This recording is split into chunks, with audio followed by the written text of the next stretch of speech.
being early is being wrong. It does depend on your horizon. I've jokingly told friends that having friends buy Bitcoin is like watching them win the lottery slowly. I mean, it just is what it is. That being said, there's stories, and I'm sure you've got dozens of them for folks as well, where there was some other shinier currency, some other future of crypto, and I won't besmirch some of these other tokens, but people got into shiny object syndrome, and they didn't want to just stop at Bitcoin, and frankly, for a lot of them, that impatience really did cost them. So to your point, as I think about trades or I think about these adoption curves, there's a matter of direction, and then there's a matter of duration.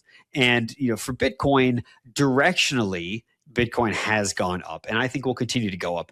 Duration wise, yeah, 2025 was an interesting year. If you looked at where we started 2025, if you zoomed out and ignorant of everything, you at the end of 2025 told me that we would have a pro-crypto presidential administration.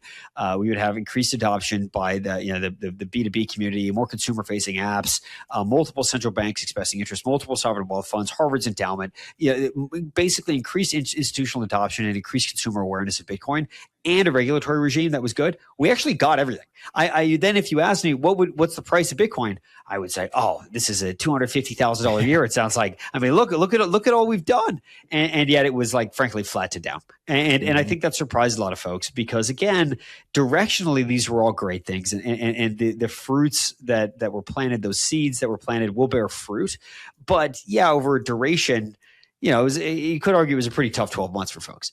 Yeah, absolutely. Like how is global mining just in general, just the geopolitical things that are going on right now, the shocks, whether it's Venezuela or, hey, it's going to be Cuba next, and then Greenland, and there's stuff going on in the Middle East and the Far East, like how would you seen that shaping the system? I guess it may be too early to tell some of these recent things, but just kind of over time here, how have you seen some of these global events, playing out with the mining industry? Excellent question. The way I tend to think about mining, taking a step back, is this is an industry predicated upon operational discipline. If you were to show an MBA textbook what the perfect operating business would look like from an academic standpoint, I think Bitcoin mining would probably be in there. You're buying energy, and there's a spread with Bitcoin. Now, we don't sell the Bitcoin, but some do, right? But the customer is abstracted away. This is a pure commodity. It's totally fungible. It really just comes down to how well you can maintain the spread between the market price of Bitcoin and your price of energy, right? So this is an industry that is predicated upon operational discipline. When it comes to geopolitical events, we get buffeted same as everyone else. Now, I don't have to worry about customer risk the same way that I would if I was selling iPhones, for example. But thinking back a few years to Ukraine, people at the time were asking me about my thoughts on like Fed policy, which of course is very important for Bitcoin and monetary regimes. They were somewhat surprised when I said that I was actually spending more time looking at the land war in Europe and the front and what the implications were for natural gas prices than I was looking at anything related to Fed policy. Because at that time, so much of the industry, ourselves and others, were really exposed to natural gas prices. And so the geopolitical bent of Bitcoin is actually pretty important, whether it's trade, tariffs, things like that, export licenses, chips. You need to know a little bit about a lot of things to be successful so you don't get surprised. And of course, things will surprise you, but that's why you have to be a systems thinker, right? Venezuela has some Bitcoin mining. Iran has some Bitcoin mining. They could have, if their regime changes and the power grids in both places improve, they could actually have more mining in 5 years than they do today, or they could have less. It's very hard to tell, but you want to be very aware of what people around the world are up to when it comes to your industry. So speaking of that, actually, I was going to kind of keep going down this line, but you just mentioned that. I would love for to get your thoughts, because I've seen conflicting things about just Venezuela, the Bitcoin mining that is going on there. Whether it's nuclear mining, like what's happening there. Could you shed some light? And maybe anything on what's going on there? Venezuela has always been interesting. Bitcoin mining as an industry is fascinating. I think 20 to 30% of hash rate is in the United States, American Bitcoin among them. We've got about 25 exahash today. So we're producing, let's say, 8 to 10 Bitcoin per day. We're a moderate player. There are players with higher nameplate capacities, but for us, we're focused on operational discipline. So I think we're better than the average bear when it comes to keeping the Bitcoin that you've made. So what that means, though, when 20 to 30% of the Bitcoin mining is in the United States, is that 70% or so is somewhere else. Those folks don't come to conferences would be one way to put it, right? I'm not at the Bitcoin 2026 is in Las Vegas this year. I don't think I'll be rubbing shoulders with the Ayatollah's Bitcoin miner, right? So there's just a little bit of an interesting dispersion pattern, I would say, among folks. It may be somewhat like oil in that case, where you've got folks out in the Permian, West Texas, and they're doing things, and there's people in Papua New Guinea doing the same thing, but they're not talking to each other except through market price. Right. It's almost a Milton Friedman type price signals communication.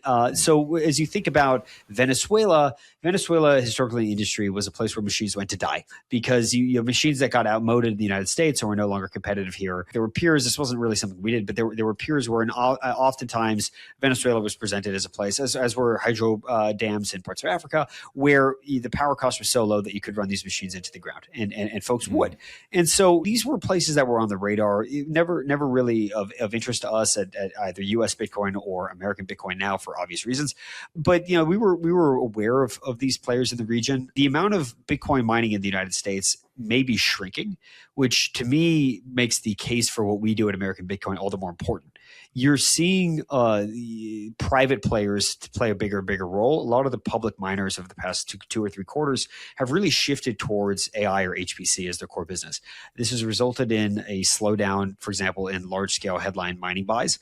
And so the manufacturers are needing to fill that demand void by finding other clients, many of whom are overseas, which means that the manufacturers stay solvent, which is great, but also means that we are losing control of hash rate relative to our peers overseas, and that has implications for U.S. hash rate and U.S. security. Yeah, I was just thinking of that. I mean, what kind of centralization fears? I know it's always a thing with among Bitcoin. Where do you see that? Obviously we had the China ban, a number of years ago, and then it decentralized things a lot, and things came over here because of that. And now we have this, just natural kind of ebb and flow happening again. So when you zoom out, what do you see when you're kind of looking across the horizon? Decentralization to me is core to the Bitcoin ethos and remains really important. And I don't believe that having a lot of power in the United States that is running Bitcoin mines is a threat to the decentralization of Bitcoin. You've got between hobbyist miners and the majors, it's pretty widely dispersed. Now, that being said, you could think about the U.S. mining as an interesting